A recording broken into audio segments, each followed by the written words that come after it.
My brother called at 2 a.m. and said I got arrested. I need $8,000 for bail. And I said no. And he said, what do you mean? No. And I said, this revenge was never mine. I'm just finishing what Aunt Diane started. And he said, who is Aunt? Diane and I said, she's the woman who paid for your life for 40 years and you never invited her to anything either. Hello guys, welcome Bossy J to my Chanel. Please like this video and subscribe this Chanel. My name is Claire Westfield and I am 36 years old, and 2 weeks ago, I sat in my apartment reading a letter my aunt left me before she died 3 years ago, and the letter said, Claire, if you're reading this, it means I'm gone. And I need you to know something. I spent 40 years being excluded from this family, and I wanted to stop funding them, but I never had the courage, and I'm leaving you everything.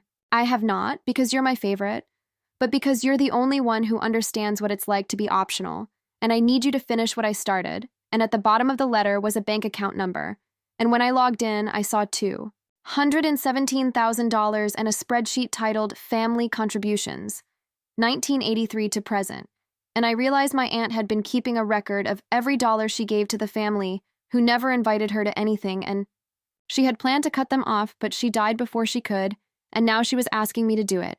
And 3 days after I read that letter, my brother called me at 2 in the morning and said, Claire, I got arrested, and I need $8,000 for bail by tomorrow, and I said no, and he said, what do you mean no? And I said, I mean, this revenge was never mine. I'm just finishing what Aunt Diane started, and I hung up. Let me take you back, because this story doesn't begin with me. It begins with my Aunt Diane, who died in March of 2021, and who I barely knew growing up because she was the family member nobody talked about. And when they did talk about her, it was always in the past tense, like she had already been erased. I grew up in a suburb outside of Charlotte, North Carolina, with my parents and my older brother Tyler and my younger sister Morgan, and we were the kind of family that looked perfect in photos, but operated on a system of unspoken hierarchies, and my Aunt Diane was at the bottom of that system, and so was I, and I didn't realize we were the same until I found her letter. When I was 7 years old, I asked my mother why Aunt Diane never came to Thanksgiving, and my mother said, oh, Diane is very busy with her own life. And I said, doing what? And my mother said, I don't really know, Claire. And I said, can we invite her? And my mother said we did. She just didn't want to come, and I accepted that because I was 7 and I didn't know that my mother was lying. The first time I was told I probably wouldn't want to come to something, I was 13, and my brother Tyler was graduating 8th grade, and my mother said, it's just a small ceremony, Claire, and you'd probably be bored. And I said, I want to go, and she said, well, there's limited seating, and we already have tickets for the family. And I said, I'm family. And she said, you know what I mean, the immediate family? And I said, I live in this house. And she said, Claire, don't be difficult, and I didn't go, and I sat in my room that night, and I felt something small and cold settle in my chest, and I didn't know it yet, but that was the first deposit in a ledger I would carry for 20 years. When Tyler graduated high school, I wasn't invited to the party because my parents said it was for his friends, and it would be awkward to have his little sister there. And when Morgan graduated college, I wasn't told about the dinner until the day after because my mother said, oh, Claire, we didn't think you'd be able to get time off work, and I said, I would have tried, and she said, well, it's done now, maybe next time, and there was always a next time, and I was never invited. I moved away when I was 24, and I built a life in a different city, and I came home maybe twice a year, and every time I visited, my mother would say, Claire, you're so distant now, and I'd say, I'm here, aren't I? And she'd say physically, yes. But you're not really present, and I'd think about all the events I wasn't invited to, and I'd say, okay, Mom, and I'd leave a day early. My Aunt Diane died in March of 2021, and I didn't find out until a week after the funeral because nobody told me. And when I called my mother and said, why didn't you tell me Aunt Diane died? She said, oh, Claire. It was a very small service, just immediate. Family. And I said I would have come, and she said, we didn't think you'd want to, and I said, why do you always think that? And she said, because you never come to anything, and I hung up. 3 months after Diane died, I got a letter from her attorney saying she had left me her estate, and I needed to come in to sign paperwork, and I thought there must be a mistake, because I had maybe spoken to Diane 5 times in my entire life. But I went to the attorney's office, and he handed me a sealed envelope and said, Diane left this for you specifically, and he left the room, and I opened it, and I read the letter that said, Claire, I know we didn't know each other well, but I've been watching you from a distance, and I see the same pattern in your life that I lived in mine. And I need you to know it wasn't your fault, and it wasn't mine either. Some families have a way of deciding who matters and who doesn't, and once they've decided, they don't revisit it, and I spent 40 years being the person who didn't matter, and I funded their lives anyway, because I thought maybe if I helped enough they'd see me, but they never did. And I wanted to stop. I wanted to cut them off. But I was afraid and I ran out of time, and now I'm leaving you everything I have, and I'm asking you to do what I couldn't do, which is stop participating in your own erasure. And at the bottom, she had written, there's a spreadsheet in the safety. Deposit box, the key is with my attorney. Finish it for both of us.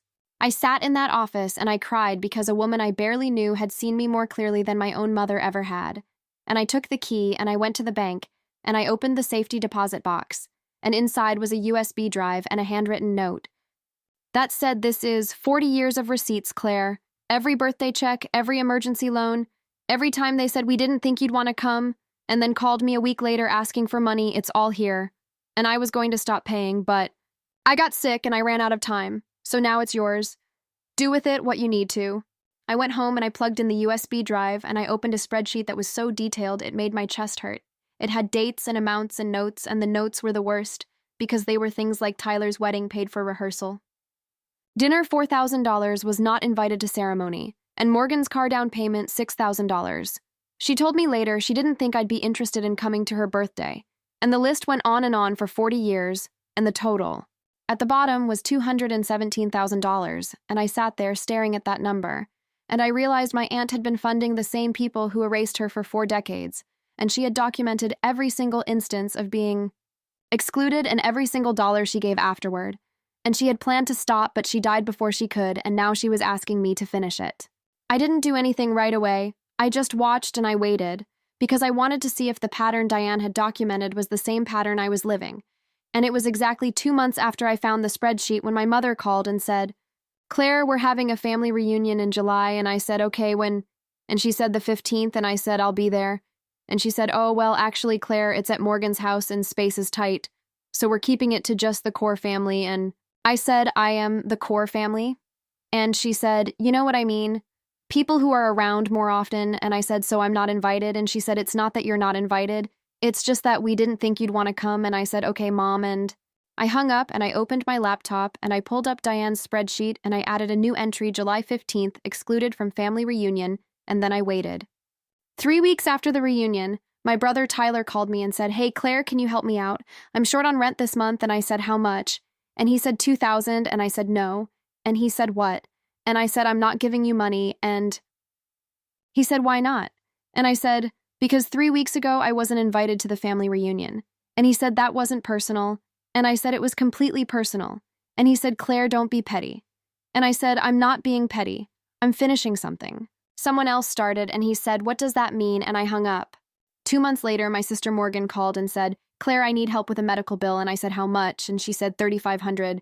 And I said, no. And she said, Claire, I'm your sister. And I said, then why wasn't I invited to your graduation dinner? And she said, that was 4 years ago. And I said, and I remember every single one. And she said, you're being vindictive. And I said, no. Morgan, I'm keeping a ledger the way someone taught me to. And she hung up. 6 months after I read Diane's letter, my brother Tyler got arrested for a DUI, and he called me at 2 in the morning and said, Claire, I need $8,000 for bail. And I said, no. And he said, what do you mean, no? And I said, I mean, I'm not helping you. And he said, I'm your brother. And I said, and you didn't invite me to your wedding. And he said, that was 8 years ago. And I said, and Aunt Diane kept records for 40 years, so I've got 32 more to go. And he said, who is Aunt Diane? And I said, she's the woman who paid for your wedding and your car and your rent and every other thing you ever needed. And you didn't invite her to anything either. And she died planning to cut you off. But she ran out of time, so she left the job to me. And he said, this is insane. And I said, no, Tyler, this is overdue, and I hung up. Tyler stayed in jail for 3 days before my parents bailed him out, and my mother called me and said, Claire, how could you do this to your brother? And I said, the same way you did it to Diane. And she said, who? And I said, your sister, Mom, the woman who paid for half of Tyler's life, and you didn't even tell her when she was dying. And my mother went quiet and said, Diane chose to help, and I said no. Mom Diane hoped that helping would make her matter, and it didn't, and she spent 40 years funding people who didn't invite her to anything. And I'm not doing that. I'm finishing what she started, and my mother said, you're being cruel. And I said, I'm being Diane, and I hung up. I haven't spoken to my family in 8 months, and I don't plan to because the pattern Diane showed me is so clear now I can't unsee it. They decided a long time ago that some people matter and some people are useful, and once they've made that Decision they don't revisit it, and Diane was useful, and I was useful, and neither of us mattered. And she spent 40 years trying to buy her way into mattering, and it never worked. And she knew it wouldn't work for me either. So she left me her ledger and her savings and her unfinished mission, and I'm finishing it not because I'm angry, but because she asked me to, and because someone needs to close the loop on 40 years of being erased. I keep Diane's spreadsheet on my desktop now, and I add to it every time my family excludes me from something, and then asks me for money, and the list is growing, and I'm not paying, and I'm not apologizing, and I'm not explaining because Diane already explained it in a letter she wrote 3 years ago that said, "Claire, you don't owe people your presence just because they need your money, and you don't owe them forgiveness just because they're family." And the person who should have heard that message 40 years ago was me, but I'm hearing it now, and I'm listening. If you've ever been the person your family called when they needed something and forgot when they were celebrating, if you've ever found out that someone before you lived the same pattern and never escaped it, I need you to know this. You're allowed to finish what they started, and you're allowed to say no on behalf of both of you. And sometimes the most powerful thing you can do is pick up someone else's fight and carry it across the finish line. They never got to see, and if that feels like revenge, it's not, it's legacy.